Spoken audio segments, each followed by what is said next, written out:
2001년 여름 부산항을 출발한 크루즈선에서 일어난 일은 그 누구도 예상할 수 없었습니다.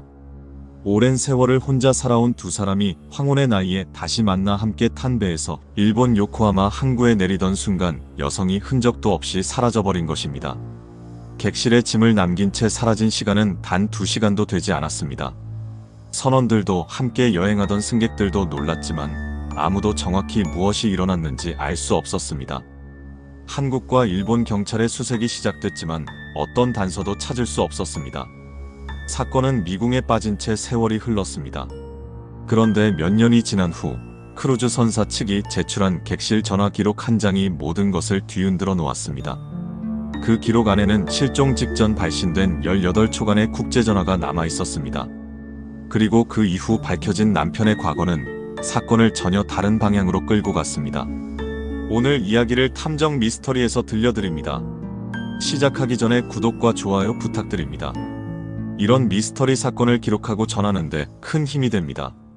2001년 6월 9일 토요일 오후 6시 부산 남구의 한 중국집 2층 연회장.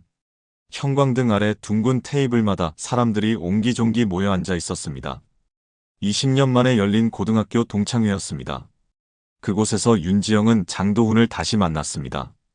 지영은 42살이었습니다. 고등학교를 졸업한 후 23세 결혼했고 25세 아들을 낳았습니다. 하지만 결혼 생활은 순탄하지 않았습니다. 남편은 술을 마시면 폭력을 휘둘렀고 지영은 아들을 데리고 집을 나왔습니다. 31살에 이혼 판결을 받았습니다. 그 후 10년 넘게 백화점 화장품 매장에서 일하며 아들을 홀로 키웠습니다. 장도훈은 45살이었습니다.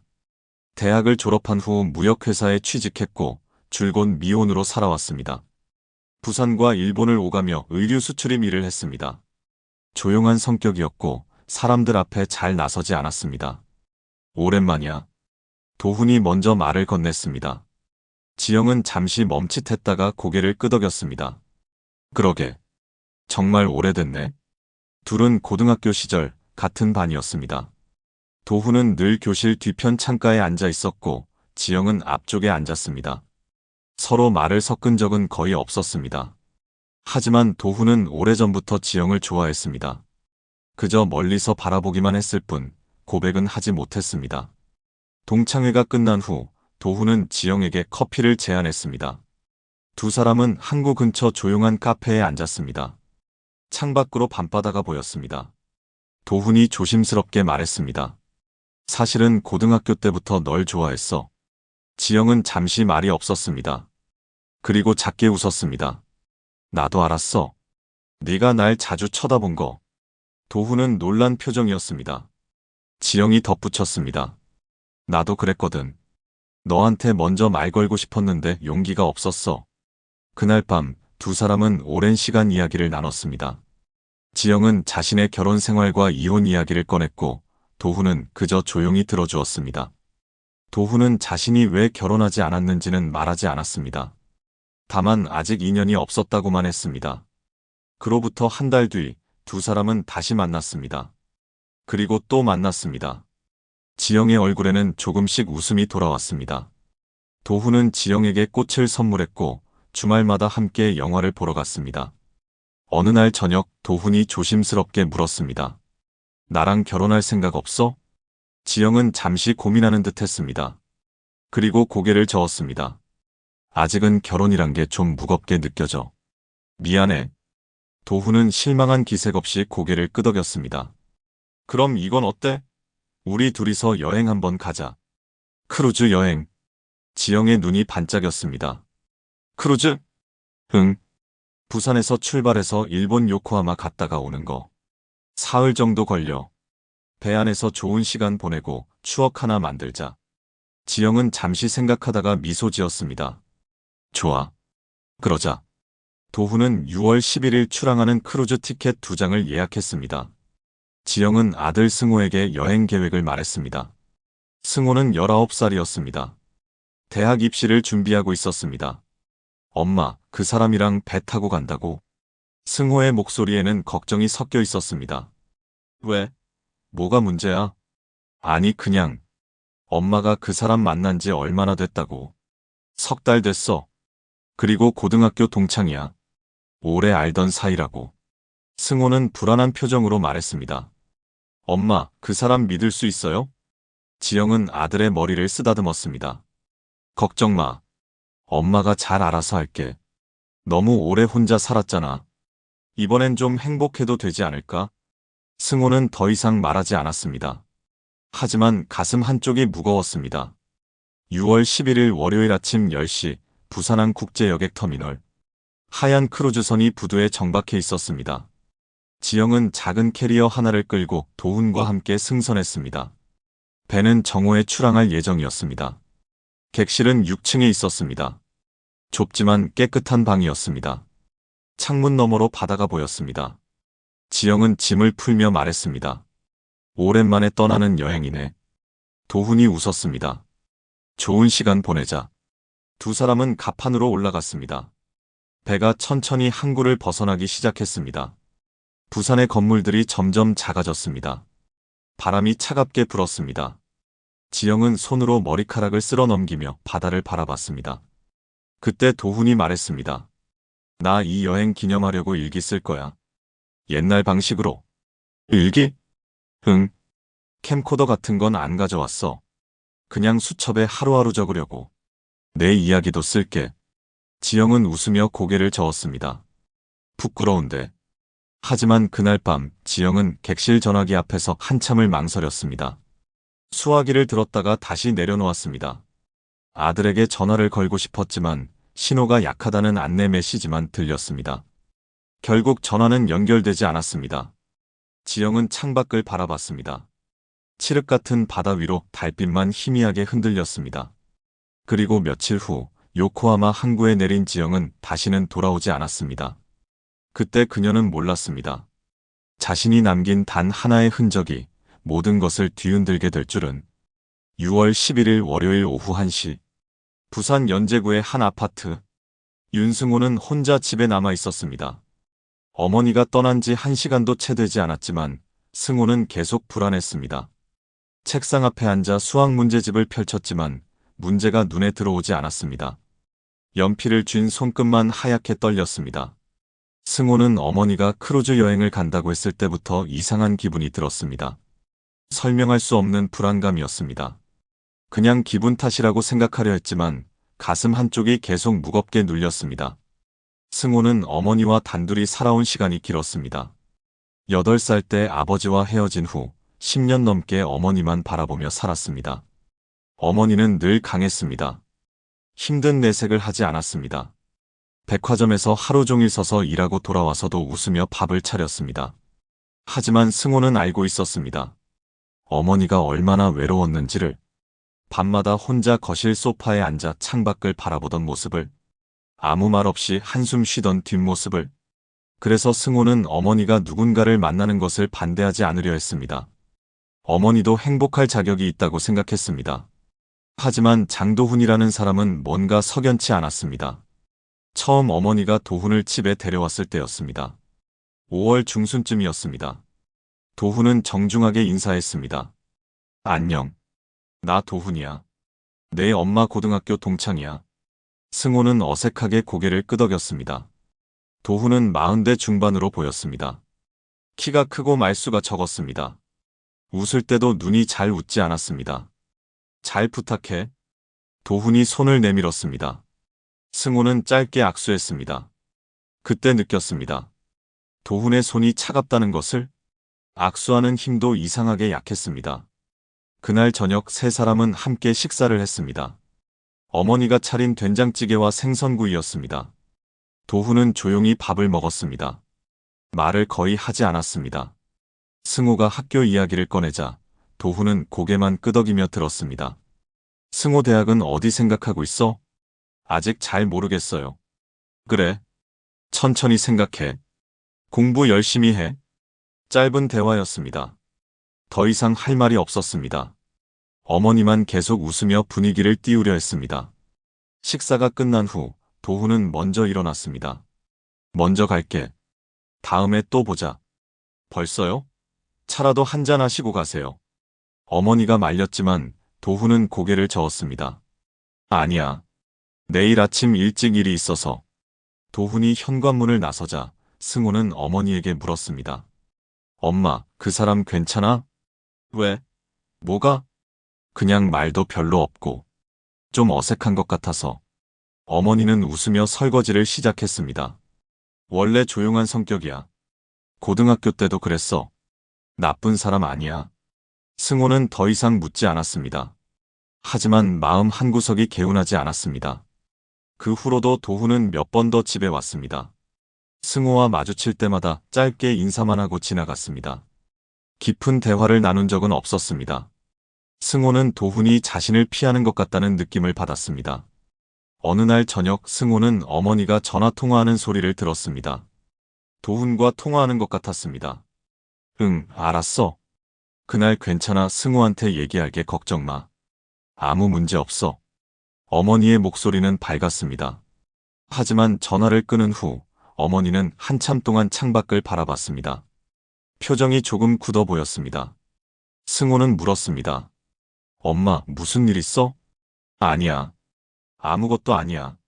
어머니는 미소 지었지만 그 미소는 어딘가 어색했습니다. 크루즈 여행을 떠나기 이틀 전 승호는 다시 한번 물었습니다. 엄마, 정말 가도 돼? 그 사람이랑 배 타고 가는 거 괜찮아?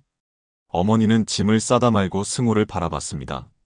승호야, 엄마 믿어줘. 엄마도 이제 좀 살아보고 싶어. 혼자만 있기엔 너무 외로웠어. 승호는 아무 말도 하지 못했습니다. 어머니의 눈빛이 간절했습니다. 엄마가 조심할게. 사흘이면 돌아와. 너 밥은 냉장고에 다 해놨으니까 데워 먹고 혼자 잘 지내. 응, 알았어. 승호는 고개를 끄덕였습니다. 하지만 가슴속 불안은 사라지지 않았습니다. 6월 11일 아침 승호는 어머니를 배웅했습니다. 도훈이 차를 가지고 왔습니다. 어머니는 승호를 꼭 안았습니다. 잘 다녀올게. 조심해서 다녀와요. 차가 떠나는 것을 보며 승호는 계속 손을 흔들었습니다. 차가 모퉁이를 돌아 사라질 때까지 서 있었습니다. 그리고 지금 승호는 혼자 남은 집에서 불안에 떨고 있었습니다. 핸드폰을 꺼내 어머니에게 전화를 걸어봤지만 전원이 꺼져 있거나 신호가 닿지 않는 곳에 있습니다라는 안내만 들렸습니다. 배 안에서는 전화가 안 된다고 들었습니다. 승호는 핸드폰을 내려놓고 창밖을 바라봤습니다. 하늘은 맑았지만 가슴속은 먹구름이 낀 것처럼 무거웠습니다. 그는 알지 못했습니다.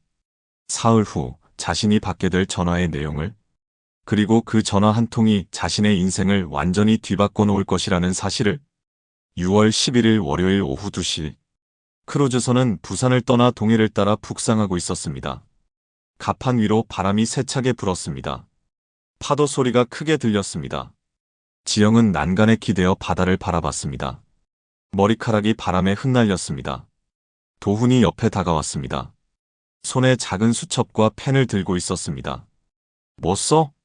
지영이 물었습니다. 일기. 오늘부터 매일 쓰려고. 도훈은 수첩을 펼쳐 보였습니다. 첫 페이지에 날짜와 함께 몇 줄의 글씨가 적혀 있었습니다. 6월 11일. 지영이와 함께 크루즈에 올랐다. 바람이 차갑지만 기분은 좋다. 오랫동안 기다려온 순간이다. 지영은 웃으며 말했습니다. 옛날 사람 같아. 요즘은 다들 사진 찍고 영상 찍는데 난 이게 더 좋아.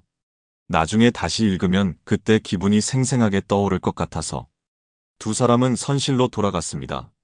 저녁 식사 시간이 다가오고 있었습니다. 배 안 레스토랑은 승객들로 붐볐습니다. 대부분 중년 부부들이었습니다. 신혼부부로 보이는 젊은 커플도 몇 쌍 있었습니다. 지영과 도훈은 창가 자리에 앉았습니다. 테이블 위에 하얀 식탁보가 깔려 있었고 작은 꽃병에 조화가 꽂혀 있었습니다. 웨이터가 메뉴판을 건넸습니다. 스테이크 먹을래? 도훈이 물었습니다. 응, 좋아. 식사는 조용히 진행되었습니다. 두 사람은 많은 대화를 나누지 않았습니다. 가끔 창밖 풍경을 보며 짧은 말을 주고받을 뿐이었습니다. 바다가 정말 넓다. 그러게. 끝이 안 보여. 식사를 마친 후 두 사람은 다시 갑판으로 나왔습니다. 해가 지고 있었습니다. 수평선 너머로 붉은 노을이 퍼졌습니다. 지영은 난간에 기대어 석양을 바라봤습니다. 그때 도훈이 말했습니다. 지영아, 나 진짜 행복해. 너랑 이렇게 함께 있는 게. 지영은 고개를 돌려 도훈을 바라봤습니다. 도훈의 얼굴이 노을빛에 물들어 있었습니다. 나도. 지영이 작게 대답했습니다. 하지만 그녀의 눈빛 어딘가에 불안한 그림자가 스쳤습니다. 밤이 되었습니다. 두 사람은 객실로 돌아왔습니다. 지영은 침대에 앉아 핸드폰을 꺼냈습니다. 승호에게 전화를 걸려고 했습니다. 신호음이 울리지 않았습니다. 화면에 신호 없음이라는 표시만 떴습니다. 전화 안 돼? 도훈이 물었습니다. 응. 바다 한가운데라 그런가 봐. 지영은 핸드폰을 내려놓았습니다. 조금 불안한 표정이었습니다. 객실 전화로 걸어볼까? 도훈이 제안했습니다. 괜찮아. 사흘이면 돌아가는데 뭐.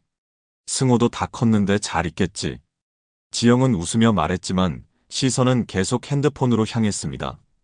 그날 밤 도훈은 수첩에 또 한 줄을 적었습니다. 6월 11일 밤. 지영이가 아들 걱정을 하는 것 같다. 전화가 안 돼서 불안해 보인다. 내가 더 잘해줘야겠다.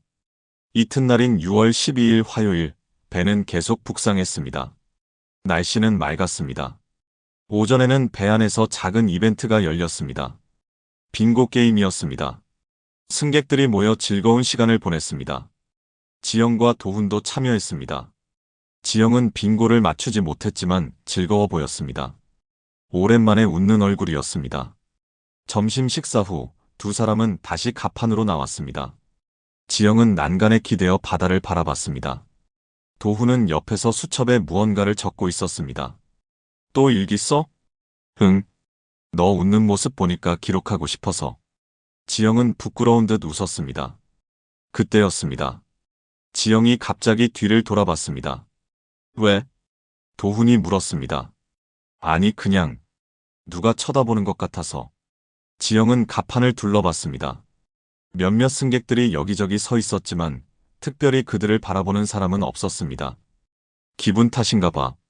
지영은 다시 바다를 향해 고개를 돌렸습니다. 하지만 표정이 조금 굳어 있었습니다. 오후 3시쯤 배 안방송이 흘러나왔습니다. 승객 여러분께 안내 말씀드립니다. 내일 오전 9시에 일본 요코하마 항구에 도착 예정입니다. 하선은 10시부터 가능하며 오후 5시까지 자유시간이 주어집니다. 저녁 6시까지 재승선 부탁드립니다. 지영은 도훈을 바라봤습니다. 내일이면 일본이네. 응. 요코하마 구경 좀 하자. 차이나타운도 가고. 좋아. 그날 저녁 두 사람은 다시 레스토랑에서 식사를 했습니다. 파스타와 와인이었습니다. 지영은 와인을 한 모금 마시고 말했습니다. 오랜만에 이렇게 여유로운 시간을 보내는 것 같아. 나도 그래. 일만 하다가 이렇게 쉬니까 신기해. 식사를 마친 후 두 사람은 객실로 돌아왔습니다. 지영은 다시 핸드폰을 확인했습니다. 여전히 신호가 없었습니다. 승호한테 전화 한번 해볼까? 지영이 객실 전화기를 바라보며 말했습니다. 국제전화 요금 비싼데 괜찮아? 괜찮아. 한 번만. 지영은 수화기를 들었습니다. 하지만 잠시 망설이다가 다시 내려놓았습니다. 역시 됐다. 내일 항구 도착하면 그때 전화할게. 도훈은 고개를 끄덕였습니다. 그날 밤 도훈은 다시 수첩에 적었습니다. 6월 12일. 내일이면 요코하마다. 지영이는 계속 아들 생각을 하는 것 같다. 화를 걸려다가 말았다. 내일 항구에 내리면 편하게 전화할 수 있을 것이다. 6월 13일 수요일 아침, 배는 요코하마 항구에 도착했습니다. 아침 8시쯤 지영은 일어나 창밖을 바라봤습니다. 멀리 일본 땅이 보였습니다. 건물들이 빼곡히 들어서 있었습니다. 드디어 도착했네. 도훈이 말했습니다. 응. 지영은 짧게 대답했습니다. 하지만 그녀의 표정은 밝지 않았습니다. 무언가 불안한 기색이 역력했습니다. 그날 오후 지영은 흔적도 없이 사라졌습니다. 그리고 그 순간부터 모든 것이 뒤틀리기 시작했습니다. 6월 13일 수요일 오전 9시 40분. 크루즈선은 요코하마 항구에 정박했습니다. 하선 준비 방송이 흘러나왔습니다. 승객들은 객실에서 짐을 챙기기 시작했습니다. 복도에는 사람들의 발소리와 웃음소리가 섞여 들렸습니다. 지영과 도훈의 객실. 지영은 작은 가방을 챙기고 있었습니다. 여권, 지갑, 선글라스, 필요한 물건들을 확인했습니다. 캐리어와 옷까지는 그대로 객실에 두기로 했습니다. 저녁에 다시 돌아올 예정이었습니다. 준비됐어? 도훈이 물었습니다. 응, 다 챙겼어. 지영은 거울 앞에 서서 머리를 빗었습니다. 연한 베이지색 블라우스에 검은색 바지를 입고 있었습니다. 목에는 가느다란 금목걸이를 걸었습니다. 오전 10시 10분, 두 사람은 배에서 내렸습니다. 항구는 사람들로 붐볐습니다. 하선한 승객들이 여기저기 흩어져 걸어갔습니다. 택시를 잡는 사람들도 있었고, 단체 관광버스를 기다리는 사람들도 있었습니다. 어디부터 갈까? 도훈이 물었습니다. 차이나타운 가자. 거기서 점심 먹고. 좋아. 두 사람은 택시를 잡았습니다. 택시 기사는 중년의 일본인이었습니다. 도훈이 서툰 일본어로 목적지를 말했습니다. 차이나타운 부탁합니다. 택시는 천천히 출발했습니다. 창밖으로 요코하마의 거리가 지나갔습니다. 높은 빌딩들, 깨끗한 도로, 오가는 사람들. 낯선 풍경이었습니다. 오전 11시쯤 두 사람은 차이나타운에 도착했습니다. 붉은색 간판들이 질비한 거리였습니다. 중국 음식점, 기념품 가게, 점집들이 빼곡히 늘어서 있었습니다. 사람 진짜 많다. 지영이 말했습니다. 주말이 아닌데도 이렇게 붐비네. 두 사람은 한 중국 음식점에 들어갔습니다. 창가 자리에 앉아 짜장면과 탕수육을 주문했습니다. 식사는 평온했습니다. 지영은 창밖을 보며 말했습니다. 여기 처음 와봤는데 생각보다 좋네. 다음에 또 오자. 도훈이 웃으며 말했습니다. 점심 식사를 마친 후 두 사람은 거리를 걸었습니다. 기념품 가게를 구경하고 작은 사진관에서 사진도 한 장 찍었습니다. 오후 1시쯤이었습니다. 잠깐 쉬어갈까? 저기 카페 있네. 도훈이 말했습니다. 좋아. 두 사람은 카페에 들어가 커피를 주문했습니다. 창가 자리에 앉았습니다. 거리를 오가는 사람들이 보였습니다. 지영은 가방에서 핸드폰을 꺼냈습니다. 신호 잡히네. 승호한테 전화 한번 해볼게. 지영은 번호를 눌렀습니다. 신호음이 울렸습니다. 하지만 받지 않았습니다. 한참을 기다렸지만 연결되지 않았습니다.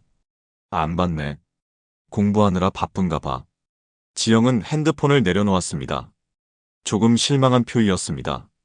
오후 2시 두 사람은 카페를 나왔습니다. 도훈이 제안했습니다. 나 잠깐 화장실 좀 갔다 올게. 여기서 기다려줄래? 응. 천천히 다녀와. 도훈은 근처 공중화장실로 향했습니다. 지영은 카페 앞 벤치에 앉아 기다렸습니다. 햇살이 따뜻했습니다. 거리는 여전히 사람들로 북적였습니다. 10분쯤 지났을 때 도훈이 돌아왔습니다. 오래 기다렸어? 아니, 괜찮아. 이제 어디 갈까? 배로 돌아갈 시간까지 아직 좀 남았는데. 지영은 잠시 생각하더니 말했습니다. 나 객실에 두고 온 게 있어서 먼저 돌아가 볼까 해. 너는 좀 더 구경하다가 와도 돼. 뭘 두고 왔는데? 카메라. 사진 좀 찍으려고 했는데 깜빡했어. 도훈은 잠시 망설이다가 물었습니다. 그럼 나도 같이 갈까? 아니야, 괜찮아. 금방 다녀올게. 넌 여기서 좀 더 구경해. 어차피 저녁에 다시 만날 거잖아. 그래? 그럼 조심해서 다녀와. 저녁 6시까지 배로 돌아오는 거 잊지 마. 응, 알았어. 지영은 일어나 가방을 챙겼습니다. 도훈에게 손을 흔들고 택시를 잡았습니다. 오후 2시 30분쯤이었습니다. 도훈은 지영이 탄 택시가 사라지는 것을 지켜봤습니다. 그리고 다시 차이나타운 거리를 걸었습니다. 혼자서 기념품 가게를 둘러보고 작은 서점에도 들어갔습니다. 시간이 흘렀습니다. 오후 5시가 되었습니다. 도훈은 시계를 확인하고 택시를 잡았습니다. 배로 돌아갈 시간이었습니다. 오후 5시 40분, 도훈은 크루즈선에 도착했습니다. 승선 확인을 마치고 객실로 향했습니다. 복도를 걸으며 생각했습니다. 지영이 먼저 와 있겠지. 객실 문을 열었습니다. 안은 조용했습니다. 지영아? 대답이 없었습니다. 도훈은 안으로 들어갔습니다. 침대는 정리되어 있었습니다. 지영의 캐리어는 그대로 구석에 놓여 있었습니다. 옷까지도 옷장에 걸려 있었습니다. 하지만 지영은 없었습니다. 도훈은 화장실을 확인했습니다. 아무도 없었습니다. 다시 복도로 나가 주변을 둘러봤습니다. 지영의 모습은 보이지 않았습니다. 오후 6시. 재승선 마감 시간이었습니다. 방송이 흘러나왔습니다. 모든 승객분들께서는 승선을 완료해 주시기 바랍니다. 곧 출항합니다. 도훈은 갑판으로 올라갔습니다. 혹시 지영이 갑판에 있을까 싶어서였습니다. 하지만 갑판에도 지영은 없었습니다. 오후 6시 15분. 도훈은 선원에게 다가갔습니다. 저 실례지만 제 일행이 아직 안 돌아왔는데요. 성함이 어떻게 되시죠? 윤지영입니다. 오늘 오후에 하선했는데 아직 돌아오지 않았어요. 선원은 승선 명단을 확인했습니다. 그리고 고개를 저었습니다. 윤지영 씨는 아직 승선 확인이 안 됐네요. 도훈의 얼굴이 굳었습니다. 그럼 어떻게 해야죠? 일단 기다려 보시죠. 혹시 늦게 오실 수도 있으니까요. 하지만 오후 7시가 되어도 8시가 되어도 지영은 나타나지 않았습니다. 그날 밤 9시 도훈은 정식으로 실종 신고를 했습니다. 선원들은 배 안전체를 수색했습니다. 하지만 지영은 어디에도 없었습니다. 윤지영은 요코하마 항구 어딘가에서 완전히 사라져버렸습니다. 그리고 그녀가 남긴 것은 객실에 놓인 캐리어와 옷가지뿐이었습니다. 그때 아무도 몰랐습니다. 그날 오후 그 객실에서 단 18초간의 전화가 걸렸다는 사실을 6월 13일 수요일 밤 10시 요코하마 항구경찰서. 도훈은 딱딱한 의자에 앉아 있었습니다. 형광등 불빛이 차갑게 내려쬐었습니다. 책상 맞은편에는 일본 경찰관 2명이 앉아 있었습니다. 중년의 형사와 젊은 순경이었습니다. 다시 한번 설명해 주시겠습니까? 형사가 일본어로 물었습니다. 도훈은 서툰 일본어로 대답했습니다. 오후 2시 반쯤 아내가 배로 돌아간다고 했습니다. 카메라를 가지러요. 그 이후로는요? 연락이 안 됐습니다. 저녁 6시까지 배로 돌아오기로 했는데 오지 않았습니다. 형사는 메모를 하며 고개를 끄덕였습니다. 그리고 물었습니다. 아내분과 다툰 적은 없습니까? 도훈은 고개를 저었습니다. 없습니다. 우리는 사이가 좋았어요. 아내분이 혼자 어디 갈 만한 곳이 있습니까? 친구나 지인이 요코하마에 있다거나. 아닙니다. 아내는 일본에 아는 사람이 없어요. 처음 온 겁니다. 형사는 잠시 생각하더니 말했습니다. 일단 항구 주변을 수색해 보겠습니다. 하지만 솔직히 말씀드리면 외국인이 일본에서 실종된 경우 찾기가 쉽지 않습니다. 도훈의 얼굴이 창백해졌습니다. 그럼 어떻게 해야 합니까? 기다려 보시죠. 내일 아침에 다시 연락드리겠습니다. 도훈은 경찰서를 나왔습니다. 밤 공기가 차가웠습니다. 항구 쪽을 바라봤지만 어둠만 가득했습니다. 그날 밤 도훈은 잠을 이루지 못했습니다. 객실 침대에 누워 천장만 바라봤습니다. 지영의 캐리어가 구석에 그대로 놓여 있었습니다. 옷장에는 지영의 옷들이 걸려 있었습니다. 6월 14일 목요일 아침 8시. 도훈은 다시 요코하마 경찰서를 찾았습니다. 형사는 고개를 저으며 말했습니다.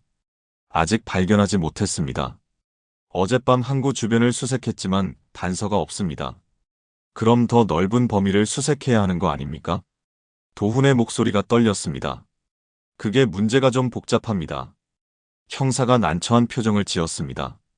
크루즈선은 한국 선박이고 피해자도 한국인입니다. 하지만 실종 장소는 일본입니다. 관할권 문제가 있어서요. 그게 무슨 말입니까? 사람이 사라졌는데 관할권이 무슨 상관입니까? 도훈이 목소리를 높였습니다.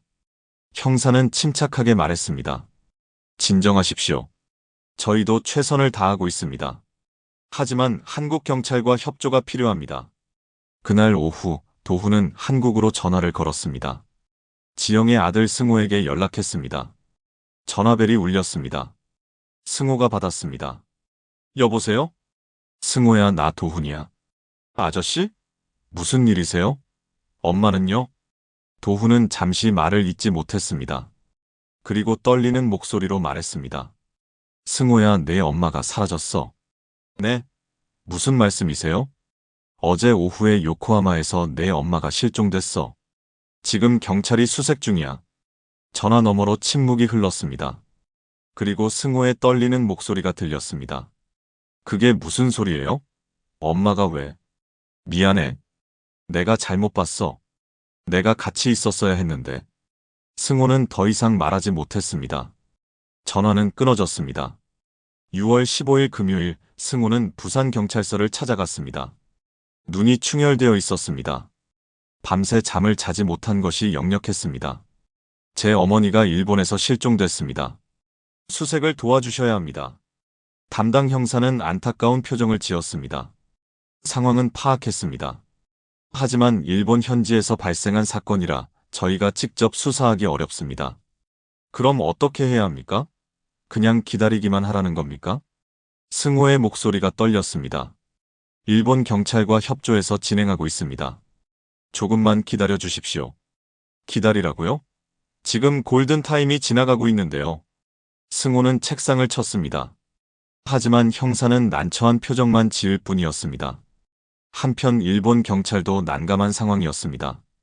요코하마 경찰서 회의실에서 형사들이 모여 논의했습니다. 한국인이 일본에서 실종됐으니 우리가 수사해야 하는 거 아닙니까? 젊은 형사가 물었습니다. 중년 형사가 대답했습니다. 그렇긴 한데 크루즈선 안에서 뭔가 일어났을 가능성도 있어. 배는 한국 선박이야. 그럼 한국 경찰 관할이지. 하지만 피해자는 배에서 내린 후에 사라진 거잖아요. 명백히 일본 땅에서 실종된 겁니다. 그래도 확실하지 않아. 혹시 배 안에서 뭔가 일어났는데 우리가 모르는 걸 수도 있어. 논의는 계속됐지만 결론은 나지 않았습니다. 6월 16일 토요일 도훈은 한국으로 돌아왔습니다. 크루즈는 예정대로 부산으로 귀향했습니다. 하지만 지영은 끝내 나타나지 않았습니다. 부산항에는 승호가 기다리고 있었습니다. 도훈이 배에서 내리자 승호가 달려왔습니다. 우리 엄마는요? 왜 혼자 오세요? 승호의 눈에는 눈물이 고여 있었습니다. 미안해, 정말 미안해. 도훈은 고개를 숙였습니다. 승호는 도훈의 멱살을 잡았습니다. 왜 우리 엄마를 혼자 두고 왔어요? 왜? 주변 사람들이 모여들었습니다. 항만 경찰이 달려와 두 사람을 떼어놨습니다. 진정하십시오. 여기서 이러시면 안 됩니다. 승호는 주저앉았습니다. 도훈은 그저 멍하니 서 있었습니다. 그날 저녁 부산경찰은 정식으로 수사를 시작했습니다. 하지만 이미 사흘이 지난 뒤였습니다. 결정적인 골든타임은 이미 지나갔습니다. 일본 경찰은 한국인이 한국 선박을 타고 와서 일본에서 실종됐으니 양국이 공조해야 한다고 했습니다. 한국 경찰은 일본 땅에서 실종됐으니 일본 경찰이 주도해야 한다고 했습니다. 서로 책임을 미루는 사이 시간만 흘렀습니다. 목격자 진술을 확보할 시간, 주변을 수색할 시간, 단서를 찾을 시간, 모든 것이 사라져갔습니다.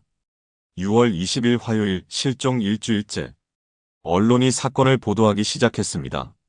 크루즈 여행 중 실종된 한국인 여성, 여전히 행방불명. 한일 경찰 관할권 다툼 속 수사 지연 논란. 하지만 여론의 관심도 오래가지 않았습니다. 단서가 없었기 때문입니다. 목격자도 없었고 흔적도 없었습니다. 윤지영은 그렇게 요코하마 어딘가에서 완전히 사라졌습니다. 그리고 그 누구도 몰랐습니다. 객실에 남겨진 단 하나의 기록이 곧 모든 것을 뒤흔들게 될 것이라는 사실을. 6월 27일 화요일 오후 3시 부산 남부경찰서 형사과 담당 형사 박민수는 책상 위에 쌓인 서류들을 정리하고 있었습니다. 윤지영 실종 사건은 이미 2주일째 아무런 진전이 없었습니다. 일본 경찰로부터 오는 보고서에는 특이사항 없음이라는 문구만 반복될 뿐이었습니다. 그때 전화벨이 울렸습니다. 여보세요. 남부경찰서 형사과입니다. 안녕하세요. 저는 크루즈 선사 운항관리팀 김철수라고 합니다. 네, 무슨 일이십니까? 윤지영 씨 실종 건으로 연락드렸습니다. 저희가 객실 이용 기록을 정리하다가 좀 이상한 걸 발견했습니다. 박 형사는 자세를 고쳐 앉았습니다. 어떤 건가요? 객실 전화 사용 기록인데요. 6월 12일 오후 5시 7분에 국제전화가 한 통 발신됐습니다. 국제전화요? 네. 그런데 통화 시간이 18초밖에 안 됩니다. 박 형사는 메모를 시작했습니다. 수신 번호는 확인됐습니까? 그게 번호는 기록에 남아 있는데 역추적이 안 됩니다. 공중전화나 선불폰으로 추정됩니다. 6월 12일 오후 5시 7분이면 배가 항해 중일 때 아닙니까? 맞습니다. 요코하마 도착 전날 저녁입니다. 박 형사는 즉시 윤승호에게 연락했습니다. 1시간 후 승호가 경찰서로 왔습니다. 얼굴은 여위어 있었고 눈 밑에는 다크서클이 짙게 깔려 있었습니다. 무슨 일로 부르셨어요? 승호가 물었습니다. 박 형사는 전화 기록이 인쇄된 종이를 건넸습니다. 이거 좀 보십시오. 어머니께서 크루즈 객실에서 국제전화를 걸었던 기록입니다. 승호는 종이를 받아들었습니다.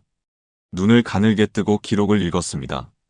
6월 12일 오후 5시 7분 18초? 네. 혹시 이 번호 아십니까? 승호는 고개를 저었습니다. 모르는 번호예요. 우리 엄마 아는 사람 중에 이런 번호 쓰는 사람 없어요. 혹시 어머니께서 일본에 아는 분이 계셨습니까? 없어요. 엄마는 일본 처음 가는 거였어요. 아는 사람도 없고. 박 형사는 턱을 괴며 생각했습니다. 18초면 통화하기엔 너무 짧습니다. 전화를 걸었다가 바로 끄는 겁니까? 아니면 받은 사람이 끄는 겁니까? 역추적은 안 됩니까? 선사 측 설명으로는 공중전화나 선불폰 같은 추적 불가 번호라고 합니다. 승호의 표정이 굳었습니다. 그럼 우리 엄마가 누군가에게 연락을 한 거 아니에요? 누군가 기다리고 있었던 거죠? 박 형사는 신중하게 말했습니다. 아직 확실하지 않습니다. 하지만 가능성은 있습니다. 그날 저녁 경찰은 장도훈을 다시 소환했습니다. 도훈은 창백한 얼굴로 조사실에 들어왔습니다. 6월 12일 오후 5시쯤 지영 씨와 함께 계셨습니까? 박 형사가 물었습니다. 그때는 객실에 있었던 것 같습니다. 객실 전화로 국제전화가 발신된 기록이 있습니다. 혹시 아십니까? 도훈은 잠시 생각하더니 고개를 저었습니다. 모르겠습니다. 저는 전화 건 적 없어요. 그럼 지영 씨가 거셨을 수도 있겠네요. 그럴 수도 있겠네요. 하지만 저는 못 봤어요. 어떻게 못 보셨습니까? 같은 방에 계셨다면서요. 그때 제가 잠깐 샤워를 하러 갔었거든요. 샤워하고 나왔을 때는 지영이 침대에 앉아 있었어요. 박 형사는 메모를 했습니다. 그럼 그 시간 동안 지영 씨가 전화를 걸었을 수도 있다는 거군요. 그런 것 같습니다. 지영 씨가 누구에게 전화를 걸 이유가 있었습니까? 도훈은 한참을 생각하다가 말했습니다. 아들 승호한테 전화하려고 했었어요. 배에서는 핸드폰이 안 돼서 객실 전화로 걸어볼까 했었는데 제가 요금이 비싸다고 해서 내일 하자고 했었거든요. 그럼 승호 씨에게 전화를 건 겁니까? 글쎄요, 확실하지 않습니다. 조사가 끝난 후 경찰은 승호에게 다시 연락했습니다. 6월 12일 오후 5시쯤 어머니로부터 전화 받으신 적 있습니까? 없어요. 그날은 전화 한 통도 안 왔어요. 확실합니까? 네. 저는 엄마가 여행 가고 나서 계속 핸드폰 옆에 있었어요. 혹시 엄마가 전화할까봐. 근데 전화 안 왔어요. 그렇다면 윤지영은 누구에게 전화를 건 것일까요? 경찰은 전화 기록을 면밀히 분석했습니다. 국제전화 국가 코드를 확인한 결과 필리핀으로 발신된 전화였습니다. 필리핀이요? 승호가 놀라며 물었습니다. 네. 국가 코드가 필리핀입니다. 우리 엄마는 필리핀에 아는 사람 없어요. 가본 적도 없어요. 박 형사는 고개를 끄덕였습니다. 저희도 이상하게 생각하고 있습니다. 필리핀 경찰에 협조를 요청했지만 선불폰이라 추적이 불가능하다고 합니다. 그럼 어떻게 해야 합니까? 일단 주변 인물들을 다시 조사해봐야겠습니다. 혹시 어머니께서 최근에 이상한 전화나 연락을 받으신 적 없습니까? 승호는 기억을 더듬었습니다. 글쎄요, 특별히 기억나는 건 없는데요. 혹시 어머니 핸드폰 통화 기록 확인해 볼 수 있을까요? 엄마 핸드폰은 집에 있어요. 당장 가져올게요. 1시간 후 승호는 어머니의 핸드폰을 가져왔습니다. 경찰은 통화 기록을 분석했습니다. 대부분 승호와의 통화였습니다. 그리고 장도훈과의 통화. 직장 동료 몇 명. 특별히 이상한 점은 없었습니다. 하지만 한 가지 눈에 띄는 기록이 있었습니다. 5월 중순 모르는 번호에서 3차례 전화가 왔던 기록. 통화는 연결되지 않았고 부재중 전화로만 남아 있었습니다. 이 번호 확인해 보겠습니다. 박 형사가 말했습니다. 번호를 역추적한 결과 공중전화였습니다. 부산 서면 지하철역 근처. 공중전화네요. 누가 공중전화로 우리 엄마한테 전화를 걸었다는 거예요? 승호의 목소리가 떨렸습니다. 아직 확실하지 않습니다. 하지만 누군가 어머니에게 연락을 시도했던 것은 분명합니다. 그날 밤 승호는 집으로 돌아왔습니다. 텅 빈 집. 어머니의 방문을 열었습니다. 옷장에는 어머니의 옷들이 그대로 걸려 있었습니다. 화장대 위에는 립스틱과 화장품들이 놓여 있었습니다. 승호는 침대에 주저앉았습니다. 손에는 어머니의 핸드폰이 쥐어져 있었습니다. 엄마 누구한테 전화한 거예요? 누가 엄마를 기다리고 있었던 거예요? 하지만 대답은 없었습니다. 객실 전화 기록. 18초간의 통화. 필리핀으로 발신된 미스터리한 번호. 이 작은 단서 하나가 사건의 방향을 완전히 바꿔놓기 시작했습니다. 그리고 곧 더 충격적인 진실이 수면 위로 떠오르게 됩니다. 7월 3일 월요일 오전 10시. 부산 남부경찰서. 박민수 형사는 장도훈의 신원조회 결과를 받았습니다. 일반적인 배경 조사였습니다. 전과 기록, 금융거래 내역, 과거 주소지 변동사항. 실종 사건에서 늘 하는 기본적인 절차였습니다. 그런데 한 가지 기록이 눈에 띄었습니다. 1997년 9월 부산 동네 경찰서에 접수된 신고 내역. 신고 내용은 스토킹 및 협박이었습니다. 신고자는 당시 20대 여성. 피신고자는 장도훈. 박 형사는 자세를 고쳐 앉았습니다. 손가락으로 화면을 천천히 스크롤했습니다. 신고 내용은 이러했습니다. 여성은 도훈과 같은 회사에서 일했습니다. 도훈이 여성에게 호감을 표현했지만 여성은 거절했습니다. 그 후 도훈은 여성의 집 앞에서 기다리거나 퇴근길을 따라오거나 밤늦게 전화를 거는 행동을 반복했습니다.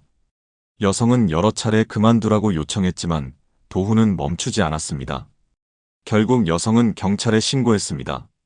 당시 경찰은 도훈을 불러 경고 조치를 했습니다. 도훈은 오해였다. 단지 좋아했을 뿐이라고 해명했습니다. 여성 측에서 더 이상 처벌을 원하지 않는다고 하여 사건은 경고 조치로 종결됐습니다. 박 형사는 기록을 출력했습니다. 그리고 동료 형사에게 말했습니다. 이거 봐. 장도훈한테 스토킹 전력이 있어. 진짜? 언제? 1997년. 거의 4년 전이야. 그 여자는 어떻게 됐어? 신고 후에 회사 그만뒀다고 나와 있네. 연락처는 현재 사용 중지 상태고. 이거 윤지영 씨한테 알렸어? 아니. 아마 몰랐을 거야. 도훈이 말 안 했을 테니까. 박 형사는 즉시 윤승호에게 연락했습니다. 오후 2시 승호가 경찰서에 도착했습니다. 박 형사는 신고 기록 사본을 건넸습니다. 이거 좀 보십시오. 승호는 서류를 받아들었습니다. 눈으로 빠르게 내용을 읽어 내려갔습니다. 그리고 얼굴이 창백해졌습니다. 이게 뭡니까? 장도훈 씨가 과거에 스토킹으로 신고당한 기록입니다. 승호의 손이 떨렸습니다. 서류를 쥔 손에 힘이 들어갔습니다. 이 사람이 우리 엄마를. 목소리가 떨렸습니다. 분노와 충격이 뒤섞인 표정이었습니다. 아직 확정된 것은 아닙니다. 하지만 중요한 정황이긴 합니다. 아직 확정이 아니라고요? 스토킹 전력이 있는 사람이 우리 엄마랑 크루즈 타고 갔는데 엄마가 사라졌잖아요. 승호가 소리쳤습니다. 박 형사는 침착하게 말했습니다. 진정하십시오. 저희도 이 부분을 집중적으로 조사하고 있습니다. 조사요? 지금 당장 그 사람 잡아야 하는 거 아니에요? 아직 직접적인 증거가 없습니다. 스토킹 전력만으로는. 증거요? 우리 엄마가 사라진 게 증거 아니에요? 승호는 더 이상 참지 못하고 자리를 박차고 일어났습니다. 그날 저녁 장도훈은 다시 경찰서로 소환됐습니다. 조사실 분위기는 이전과 달랐습니다. 형사들의 눈빛이 날카로워져 있었습니다. 1997년에 스토킹으로 신고당한 적 있으시죠? 박 형사가 단도직입적으로 물었습니다. 도훈의 얼굴이 굳었습니다. 그건 오래전 일입니다. 오래전이라고 해서 없던 일이 되는 건 아닙니다. 왜 그런 일이 있었습니까? 도훈은 한참을 침묵했습니다. 그리고 천천히 입을 열었습니다. 그때 제가 어리석었습니다. 한 여자를 좋아했는데 거절당했어요. 받아들이기 힘들어서 계속 연락을 했습니다. 연락만 한 게 아니지 않습니까? 집 앞에서 기다리고 따라다녔다고 나와 있는데요. 그건 우연히 마주친 거였습니다. 우연히 몇 번이나 됐습니까? 도훈은 대답하지 못했습니다. 윤지영 씨도 아십니까? 당신한테 이런 전력이 있다는 걸. 아니요. 말 안 했습니다. 왜 말 안 했습니까? 부끄러웠습니다. 그리고 오래전 일이라 중요하지 않다고 생각했어요. 박 형사는 냉정하게 말했습니다. 중요하지 않다고요? 여자를 스토킹한 전력이 있는 사람이 다른 여자와 크루즈를 타고 갔는데 그 여자가 사라졌습니다. 이게 중요하지 않습니까? 저는 아무것도 안 했어요. 지영이가 사라진 것과는 아무 관련이 없습니다. 그럼 왜 지영 씨는 혼자 배로 돌아간다고 했습니까? 카메라를 가지러 간다고 했어요. 저한테. 정말 그게 이유였을까요? 혹시 당신한테서 도망치려고 한 건 아닙니까? 도훈은 고개를 저었습니다. 아니에요. 우리는 사이가 좋았어요. 객실 전화로 필리핀에 전화를 건 것도 아십니까? 그건 저도 모릅니다. 모른다는 말만 하시네요. 조사는 3시간 넘게 이어졌습니다. 하지만 도훈은 계속 부인했습니다. 직접적인 증거가 없었기에 경찰도 더 이상 강하게 몰아붙일 수 없었습니다. 7월 5일 언론이 스토킹 전력을 보도했습니다. 실종 여성의 동행자, 과거 스토킹 전력 드러나. 크루즈 실종 사건, 남편에게 의혹의 눈길. 기사는 빠르게 퍼져나갔습니다. 도훈의 얼굴 사진이 모자이크 처리되어 신문에 실렸습니다. 여론은 들끓었습니다. 스토킹범이 여자랑 크루즈를 탔다니. 분명히 뭔가 있을 것. 경찰은 왜 제대로 수사 안 하나. 댓글들이 쏟아졌습니다. 도훈의 회사에도 항해 전화가 걸려왔습니다. 결국 도훈은 회사에서 무급 휴직 처리됐습니다.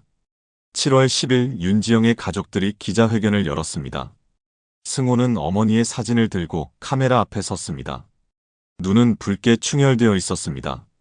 우리 어머니는 절대 자발적으로 사라질 분이 아닙니다. 승호의 목소리가 떨렸습니다. 어머니는 저를 가장 사랑하는 분이었습니다. 혼자 어디 가실 리 없어요. 누군가 우리 어머니를 데려간 겁니다. 기자들이 질문을 쏟아냈습니다. 장도훈 씨를 의심하십니까? 승호는 잠시 침묵했습니다. 그리고 대답했습니다. 저는 모든 가능성을 열어두고 있습니다. 하지만 스토킹 전력이 있는 사람이 그것도 우리 어머니한테 숨기고 여행을 간 것은 용납할 수 없습니다. 한편 장도훈은 자신의 집에 틀어박혀 있었습니다. 커튼을 내린 창문 너머로 기자들이 진을 치고 있었습니다. 전화벨은 계속 울렸지만 받지 않았습니다. 도훈은 소파에 앉아 고개를 숙였습니다. 손에는 지영과 함께 찍은 사진이 쥐어져 있었습니다. 차이나타운 사진관에서 찍었던 사진. 두 사람이 나란히 서서 웃고 있는 사진. 지영아 어디 간 거야? 제발 나타나줘. 도훈의 목소리가 떨렸습니다. 하지만 대답은 없었습니다. 세상은 이미 그를 범인으로 몰아가고 있었습니다. 그리고 진실은 여전히 어둠 속에 갇혀 있었습니다. 7월 15일 금요일 오전 11시 부산 남부경찰서 회의실. 수사팀은 장도훈의 과거를 더 깊이 파헤치기 시작했습니다. 스토킹 전력 이후의 행적, 인간관계, 금융거래 모든 것을 샅샅이 뒤졌습니다. 박민수 형사는 1997년 사건 당시 피해 여성을 찾기 위해 노력했습니다. 하지만 여성은 신고 후 부산을 떠났고 현재 연락처는 확인되지 않았습니다. 주민등록상 서울로 이주했다가 이후 해외로 출국한 기록이 있었습니다. 결국 직접 증언을 들을 수는 없겠네요. 젊은 형사가 말했습니다. 그래도 당시 조사 기록은 남아있어. 그걸로 충분해. 박 형사가 대답했습니다. 그때 또 다른 형사가 들어왔습니다. 손에 서류 뭉치를 들고 있었습니다. 형사님, 이것 좀 보세요. 뭔데? 장도훈의 과거 직장 동료들 진술입니다. 몇 명 인터뷰했는데요. 박 형사는 서류를 받아들었습니다. 천천히 읽어 내려갔습니다. 첫 번째 진술. 당시 같은 부서에서 일했던 남성 직원. 도훈이는 조용한 편이었어요. 말수가 적고. 근데 한번 누군가를 좋아하면 집착하는 경향이 있었죠. 그 여자 직원 사건 이후로 회사 분위기가 안 좋아졌어요. 결국 도훈이가 그만뒀죠. 두 번째 진술. 당시 인사팀에 있던 여성 직원. 그 일 이후로 여직원들이 도훈 씨를 무서워했어요. 사실 그전에도 좀 이상한 행동이 있었거든요. 점심시간에 혼자 앉아서 누군가를 계속 쳐다본다든지, 퇴근 시간에 주차장에서 기다리고 있다든지. 세 번째 진술. 당시 피해 여성과 친했던 동료. 그 친구가 정말 힘들어했어요. 도훈 씨가 자꾸 따라다니고 전화하고 거절해도 계속 그랬대요. 심지어 집 앞까지 왔다고 하더라고요. 무섭다고 떨면서 울었어요. 박 형사는 서류를 내려놓았습니다. 패턴이 명확하네. 거절당하면 더 집착하는 유형이야. 그럼 윤지영 씨도? 젊은 형사가 말끝을 흐렸습니다. 박 형사는 고개를 끄덕였습니다. 가능성이 있어. 크루즈에서 뭔가 일어났을 수도 있고. 그날 오후 경찰은 윤지영의 주변 인물들을 다시 인터뷰했습니다. 직장 동료, 친구, 이웃. 혹시 지영이 도훈에 대해 불안감을 표현한 적이 있는지 확인하기 위해서였습니다. 백화점 화장품 매장 동료 김미선의 진술. 지영 언니가 도훈 씨 만난다는 얘기 들었을 때 저는 좋다고 했어요. 언니가 너무 오래 혼자 살았으니까. 근데 한 번은 언니가 이상한 말을 했어요. 어떤 말이었습니까? 도훈 씨가 너무 자주 연락한다고. 하루에 몇 번씩 전화하고 문자 보낸다고. 좀 부담스럽다고 했어요. 그래서 뭐라고 하셨습니까? 그냥 좋아서 그런 거 아니냐고 했죠. 근데 지금 생각해보니까 좀 이상했던 것 같아요. 고등학교 동창 박소연의 진술. 동창회 때 봤어요. 지영이랑 도훈이. 도훈이가 지영이를 계속 쳐다보더라고요. 지영이가 화장실 가면 따라가려고 하고. 뭔가 집착처럼 보였어요. 근데 그땐 그냥 좋아서 그런가 보다 했죠. 아파트 이웃 주민의 진술. 한 번은 새벽에 계단에서 남자를 봤어요. 윤지영 씨네 집 앞에 서 있더라고요. 나중에 알고 보니 도훈 씨였대요. 그때는 애인이니까 그럴 수 있지 싶었는데. 진술들이 쌓여갔습니다. 그리고 하나의 그림이 그려지기 시작했습니다.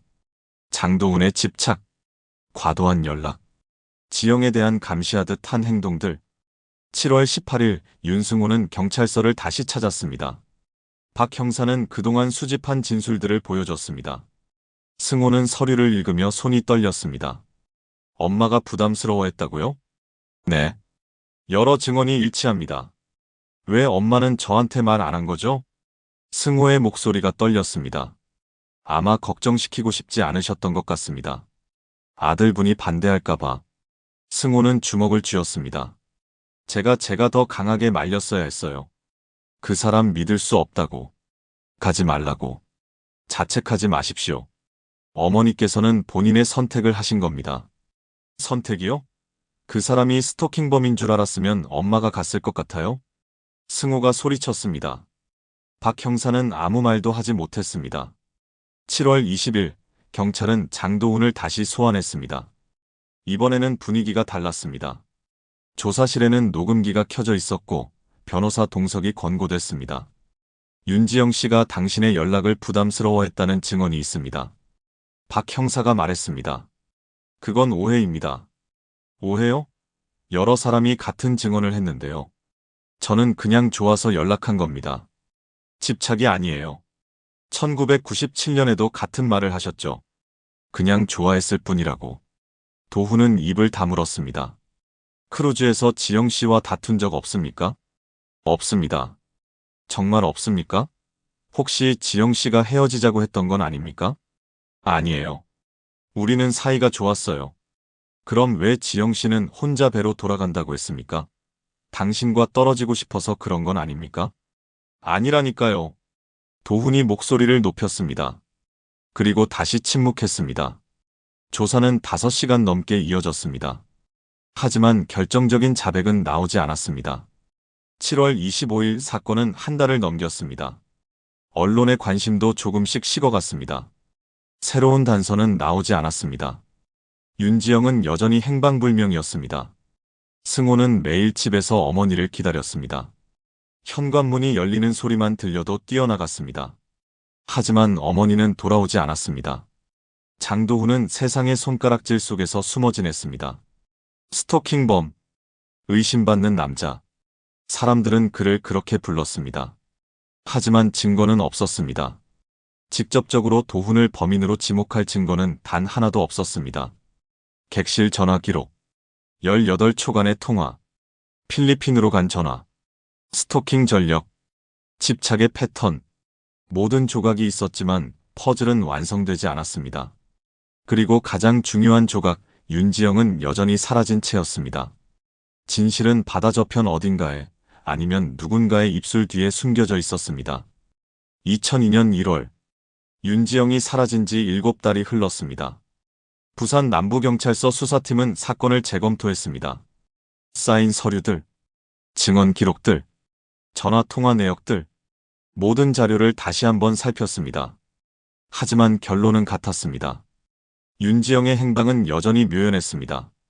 객실에서 발신된 18초간의 국제전화, 필리핀으로 간 그 전화의 수신자는 끝내 밝혀지지 않았습니다. 선불폰이었기에 역추적이 불가능했습니다.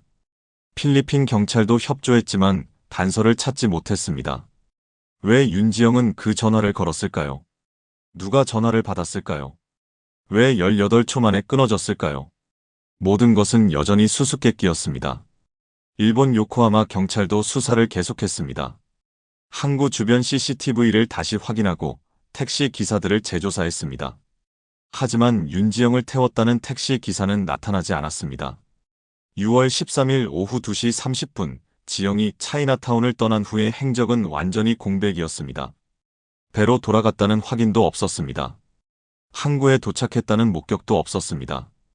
그녀는 그저 차이나타운 어딘가에서 증발해버린 것처럼 사라졌습니다. 2003년 6월, 사건 발생 2년째, 윤승호는 대학에 진학했습니다. 하지만 정상적인 생활을 할 수 없었습니다. 수업 시간에도 창밖만 바라봤습니다.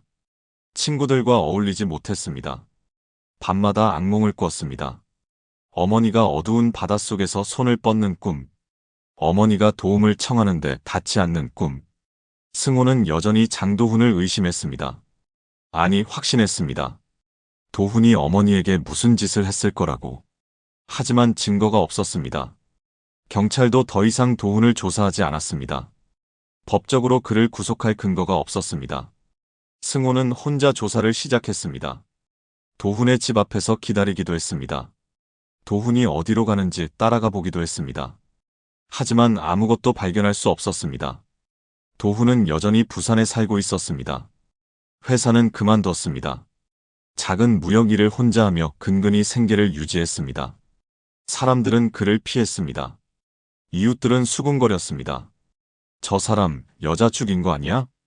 증거가 없어서 못 잡는 거래. 무섭다. 저런 사람이 우리 동네에 산다니. 도훈은 세상과 단절된 채 살았습니다. 외출도 거의 하지 않았습니다. 장을 볼 때도 고개를 숙인 채 빠르게 걸었습니다. 2005년 여름, 사건 발생 4년째, 한국 경찰은 사건을 미제로 분류했습니다. 적극적인 수사는 중단됐습니다. 새로운 제보가 들어오면 다시 수사하겠다는 입장이었습니다. 일본 경찰도 같은 결정을 내렸습니다.